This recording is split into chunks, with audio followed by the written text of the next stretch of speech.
आत्मा और परमात्मा के रिश्ते के सिवाय दूसरा कोई भी रिश्ता सदा के लिए नहीं होता। वही घटना 3 बार भाई, मैंने यही यही में चली गई।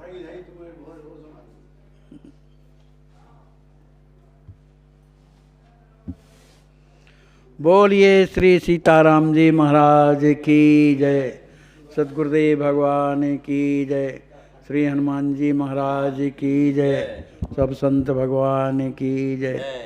जय जय सीताराम। काफ़ी दिनों की बात है महाराज, कम से कम 30-35 वर्ष पहले की बात है। 30-35 वर्ष पहले की बात है महाराज, सरकार से जब दीक्षा लिया था तभी की बात है। ये मन जो है हमेशा प्रसन्नता में भरा रहता था, मतलब कोई चिंता नहीं रहती थी। घर में सीमा से ज़्यादा गरीबी, भोजन की स्थिति गड़बड़, लेकिन मन इतना प्रसन्न रहता था, एकदम सरकार की याद आती थी, एकदम सरकार की। और सरकार की वाणी भी हृदय में सुनाई देती थी, क्या करना है कैसा करना है स्वामी जी हृदय में बैठ करके और जो है हमें बताया करते थे, और वैसे ही करते थे जैसी आवाज़ हमें सुनाती थी। तो एक बार की बात है, कहीं रिश्तेदारी में जाना था महाराज, कैमूर के आगे। अच्छा, ये चिंता तो थी नहीं कि हम कहाँ जाएंगे क्या रुकेंगे, माने इस तरफ से बिल्कुल निश्चिंतता थी, बिल्कुल जहाँ ही जाते थे मस्ती भरी रहती थी। तो किसी तरह से कैमूर पहुँच गए महाराज बस से, और वहाँ पर थोड़ा समय बचा, और जहाँ हमें जाना था खिरवा गांव है, वो जंगल में है। तो वहाँ कितने दूर है हमको कोई जानकारी नहीं, लेकिन जाना है। और लेकिन मन में प्रसन्नता भरी महाराज जी, कृपा उनकी मतलब सरकार की कृपा भरी रहती थी। माने वो कैसा आनंद हम क्या बतावें, याद ही नहीं रहती थी। रास्ता चलते जा रहे थे, अब रास्ते चलते चलते अब अंधेला हो गया महाराज। अब बीच जंगल में जब पहुँचते हैं वहाँ 2 रास्ते मिलते, एक इस तरफ जा रहा है दक्षिण तरफ, एक जा रहा है पूरब तरफ। अब जंगल में कौन मिले, ठंडी का समय। तो हमने सोचा अब क्या करें भैया, तो वहीं बैठ गए। तो भगवान का नाम लेने लगे, सीताराम सीताराम, कि चलो भगवान ही बताएंगे, नहीं कौन बताएगा। लेकिन भगवान ने तो कुछ नहीं बताया।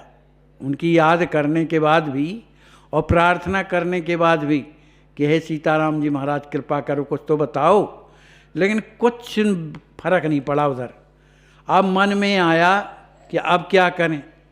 तो जैसे ही खड़े हुए तो हमको एक आकृति दिखाई स्वामी जी की, आकृति, और धीरे धीरे आकृति बिल्कुल स्पष्ट दिखने लगी। कहें आप उस रास्ते से न चलो, हमारे पीछे पीछे चलो। ये खूब आवाज़ सुन रहे हूँ, लेकिन हमने समझा कि कोई भूत प्रेत होगा, ये जंगल में कहाँ कौन आएगा। लेकिन सरकारी का वेश दिख रहा था, बिल्कुल सफ़ेद वस्त्र पहने हुए थे स्वामी जी, तिलक लगा हुआ था, खड़े हैं सामने, आप हमारे पीछे पीछे चलो। हमने उनकी बात नहीं मानी, भ्रम के कारण दूसरा रास्ता पकड़ा। जब दूसरे रास्ते में जाते हैं तो वहाँ एक व्यक्ति मिलता है, हम कब कौन है हम नहीं जानते। हमने कहा भैया खिरवा जाने वाला रास्ता कौन से। अरे कहा ये नहीं है भैया, इधर तो और घनघोर जंगल है, वो वाला रास्ता है।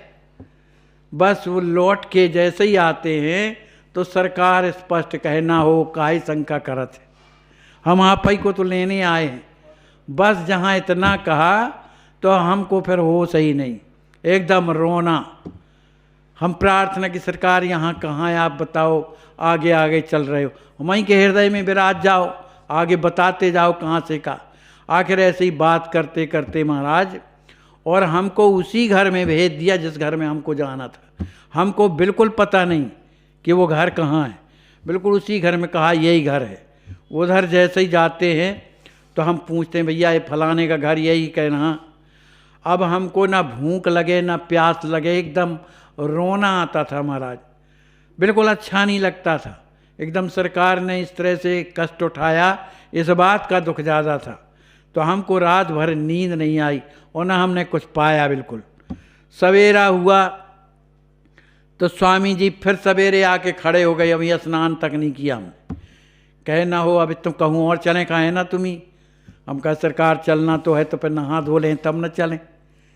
अब ये बातें वो करते थे, हम उनका उत्तर देते थे, माने वाणी से नहीं, हृदय हृदय में बात हो जाती थी।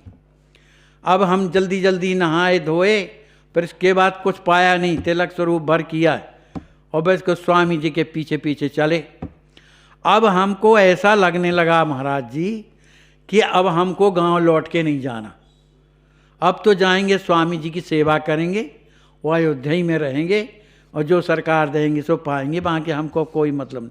माने ऐसा बैराग आ गया महाराज कि हमको अब गांव जाना अच्छा ही नहीं लगता था। अब चलते चलते महाराज एक नाला पड़ता है, जंगल ही तो था, माने दूसरे दिन की बात है। तो नाला के उस पार जैसे ही गए तो स्वामी जी कहते हैं, भाई सुना, एक चींटा जा रहा था और उसके पीछे एक चींटी जा रही थी। कहा कि देखा हो एक चींटा जा रहा है ना? हमने कहा हाँ स्वामी जी। कहा ये चींटी भी जा रही है? हमने कहा जी। कहे अगर ये चींटा ना रहेगा तो चींटी का क्या होगा? तो हमने कहा सरकार होएगा जो कुछ होएगा, लेकिन हम तो अब आपकी सेवा में चलेंगे। अरे कहें नहीं भाई, समझा तो वो बात कहाँ, बस ऐसा जहाँ उनने हमको उपदेश दिया महाराज, तो जो सिर में उपज रहा था दिमाग वो घूम के आ गया हृदय में, मतलब ये ज्ञान आ गया कि हम कहाँ जा रहे। अब अपनी स्मृति से महाराज जी जहाँ जिस गांव में जाना था वहाँ गए।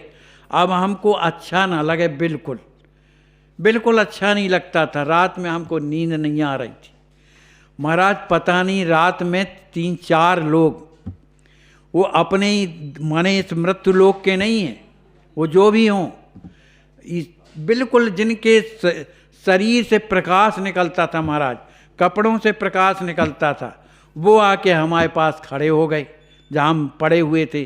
तो हम भी उठ के बैठ गए। हमने कहा भैया।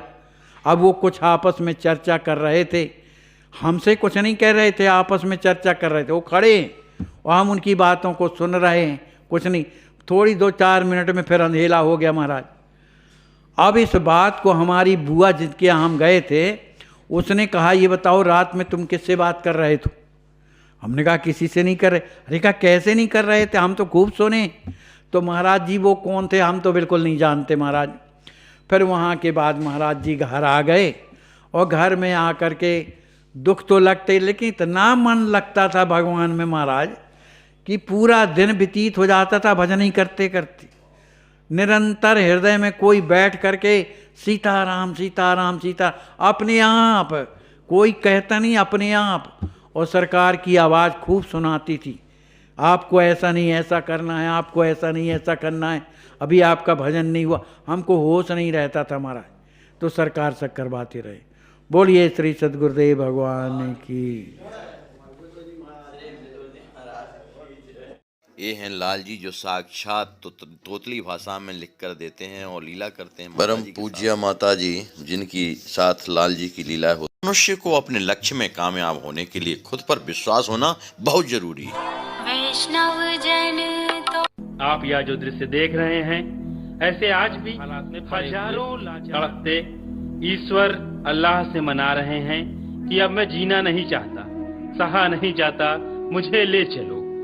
आइए, अगर आपके दिल में ऐसों के प्रति दर्द है तो ट्रस्ट के साथ मिलकर अपने अवकाश प्राप्त समय का दान देकर अपनी बौद्धिक योग्यता का, अपने धन का सच्चा सदुपयोग करके इनका दर्द मिटाएं और उस परम पिता परमेश्वर अल्लाह गॉड का प्यार प्राप्त करें।